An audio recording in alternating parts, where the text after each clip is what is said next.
Hey guys, welcome back. Yeah, I know. I came back. I left the milks, a pack of Newports, and now I'm back. And you might be asking yourself, this isn't sports, this isn't statistics. What the hell is it? Why are you talking about a film? Are you pivoting? No. Last night, after a lot of shit that I had to deal with personally, I needed something to take the mind off everything, off of what's going on currently at the moment. And I sat on a whim, pulled my phone, scroll up, and realized Project Hail Mary's out. And since it's Tuesday at the local AMC and it's half price tickets, I'm like, you know what? Might as well watch watch it in IMAX, get the full experience. Because I have a little bit of inkling that hey, the movie's gonna be pretty good. A lot of people like The Martian, so this is the same guy that wrote The Martian, and also wrote Project Hail Mary. And son of a bitch, this is probably the, in my opinion, top movie of 2026. Better than Dune 3, which hasn't even came out. Better than Doomsday. It is, in my opinion, it's film of the year. I don't need to see any more films. I don't need to see the new Spider-Man. I don't need to see any, new avant-garde films that A24 comes out. This movie right here is goddamn a breath of fresh air. It is. It is a movie that, yes, deals with extremely dark themes, deals with tremendous pressure, that you feel that everything has gone bad, everything has gone to shit, and you're still persevering anyways. It is a Sisyphean struggle in cinematic form. 2.5 hours, honestly, it is worth every penny to go see this movie. It's probably one of the few movies that I would genuinely go watch again and pay full price IMAX whole shebang just to watch it again. It is a movie that I highly recommend you take your kids. Not like young kids. I would say 8, 10 and up. I feel like would definitely enjoy this movie and understand the thematic themes of loss, isolation, loneliness, and triumph. Now, I deal with stats a lot of times, so I kind of related to Grace, Dr. Grace, the character that Ryan Gosling plays. And yes, as an actor, he transformed himself from, being like the standard teenage heartthrob in his early career to now becoming like, yeah, I'm a quirky guy. I'm flawed. I'm a bit of a dick. I'm a bit of an asshole. But I don't go at it out of nihilism. I go at it just out of the sake of comedy, being like, yeah. And it's something that at first I thought with this movie when I saw a trailer that this is going to be a movie that, you know, probably is going to appeal to me, but it's not really going to hook me. Boy, I was wrong. 110%. Pretty much the movie cuts in early on with Grace woken up after a coma, stranded on a ship by himself, and the other two pilots are unfortunately deceased. This is when in the very beginning of the movie, and I'll try to go light into spoilers.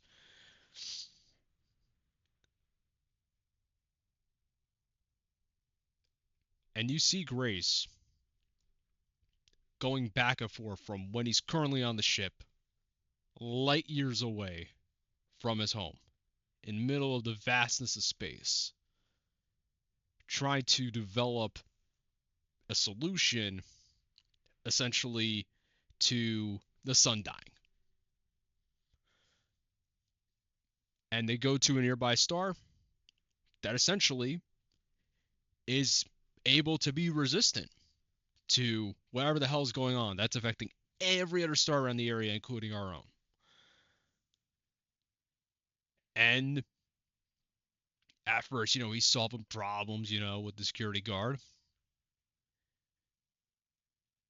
And then later you find out more about him.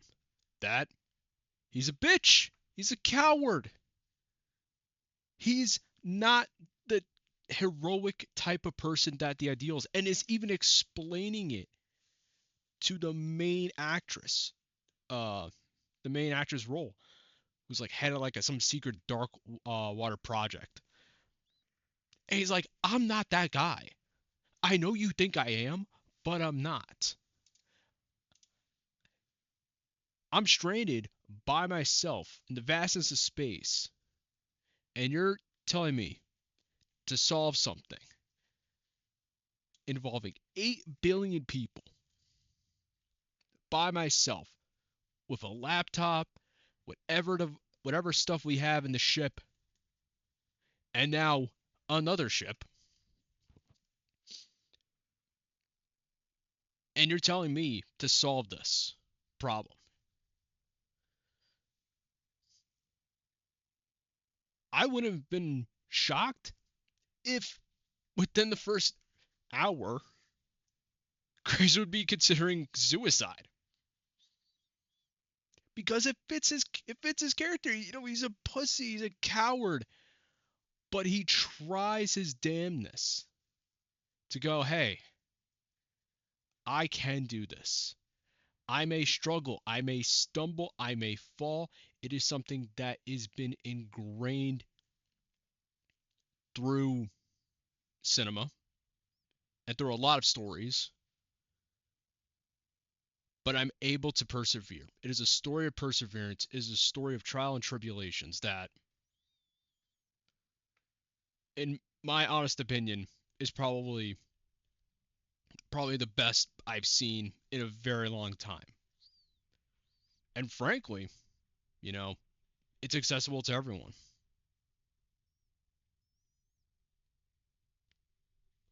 When he tries to find the little successes in trying to develop this cure, he's pumped up, he's freaking excited.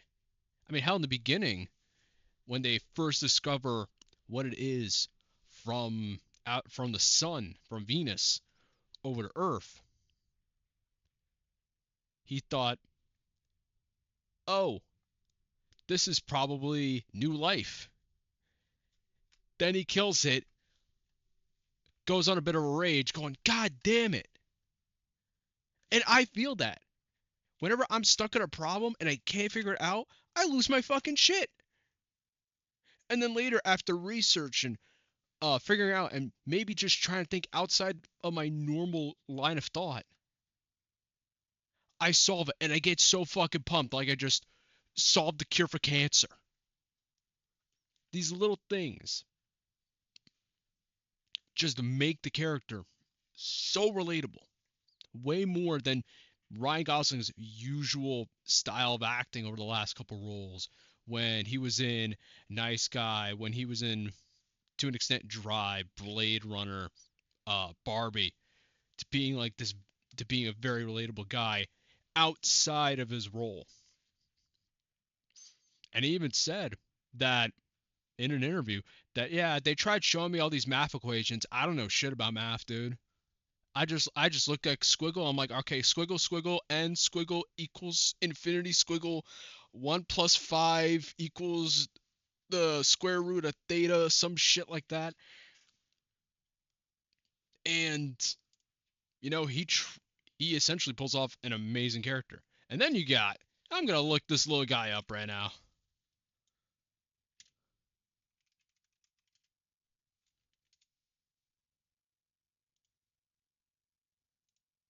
This little guy. This little guy right here, Rocky. In my opinion, absolute cinema. Motherfucker, this movie got me feeling sad for inanimate rock. It made me feel like Patrick fucking Star. And I'll pull up. I'll pull up right now. Motherfucker, it made me feel like Patrick at the fucking jellyfish race. It's like, it's okay, Rocky. You'll go when you feel like it. It got me crying for him. Full pack theater. I was hearing sobs when it came to Rocky, bro. And when shit was finished, when they were able to develop a solution, that's how we felt at the theater. It is something that this movie is something that takes away from all this nihilism that you see in a lot of media. From, let's just say, Rick and Morty, BoJack Horseman, um, a lot of other shows as well try to intersperse that sense of like nihilism. Oh, woe is me. Everybody's gotta do one-liners all the fucking time, even though yes, it kind of started with Marvel, or maybe not Marvel, but Marvel really pushed it into the forefront with Robert Downey Jr.'s portrayal of Iron Man. It made every single fucking character try to be like him in a different costume, and I'm like, no, just stop, just be Punisher, just shoot bad guy and say fuck. Like it's not that hard. Not everybody needs to be the quippy sidekick comic relief character, man. Not everyone's got to do it. Sometimes you got to be a little serious. Sometimes you got to make a character a little dumb. A little extra chromosome or 5 in there. You know? Not everybody's got to be the quippy, ooh, I'm such a cool guy.